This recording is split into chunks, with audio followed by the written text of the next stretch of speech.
Bonjour à tous, je suis Lucie. Je suis Mélanie. Et nous faisons un blog qui s'appelle La Super Superette.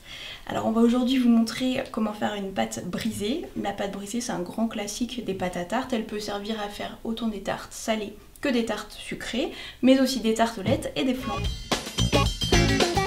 Pour les ingrédients, il vous faut 200 g de farine, 65 g d'eau, 100 g de beurre, 15 g de sucre, un jaune d'œuf et une petite cuillerée à café de sel.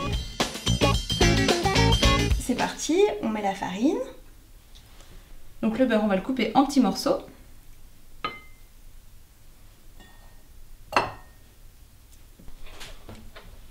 Voilà, et on va amalgamer le tout très rapidement.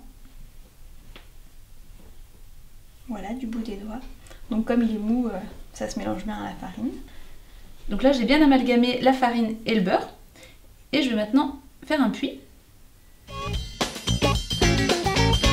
Donc déjà on va mélanger on va mettre le sucre et le sel dans l'eau pour qu'il soit un peu dilué. Mettre un peu plus de sel. Voilà. On mélange. Donc on va pouvoir les mettre dans le puits. Voilà. Plus le jaune d'œuf. Et là, on va pouvoir mettre la main à la pâte. Donc si la pâte est trop collante, on peut rajouter de la farine. Et si elle est trop sèche, on peut rajouter un peu d'eau. Je vais prendre un peu de farine dans mes mains, histoire que ce soit plus facile à manipuler. Voilà. On va pas trop pétrir non plus la pâte.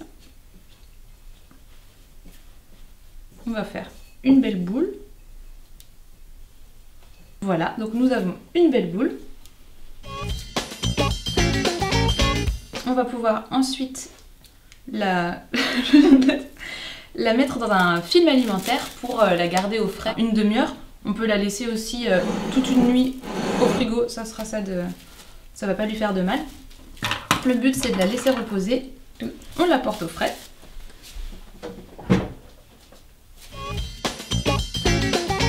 Voilà, donc on a sorti la pâte brisée du frigo et on va maintenant l'étaler. Pour commencer, il vaut mieux fariner le plan de travail.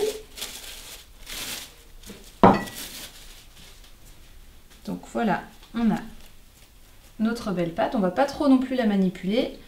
Je la pose sur le plan de travail. Je l'aplatis. Un peu à la main d'abord. Et ensuite c'est parti pour abaisser la pâte au rouleau. Donc je vais un petit peu fariner mon rouleau aussi pour éviter que ça colle au cas où. Et là, c'est parti pour faire un beau grand rond qui ira tout droit dans le moule à tarte.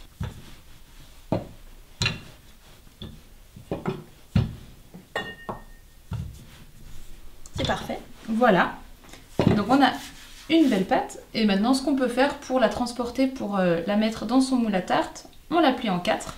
Et voilà, on n'a plus qu'à la déposer dans son moule à tarte. Et la pâte est finie. Donc voilà, notre pâte à tarte, notre pâte brisée est prête. On va pouvoir faire une tarte sucrée ou une tarte salée. Et bon appétit.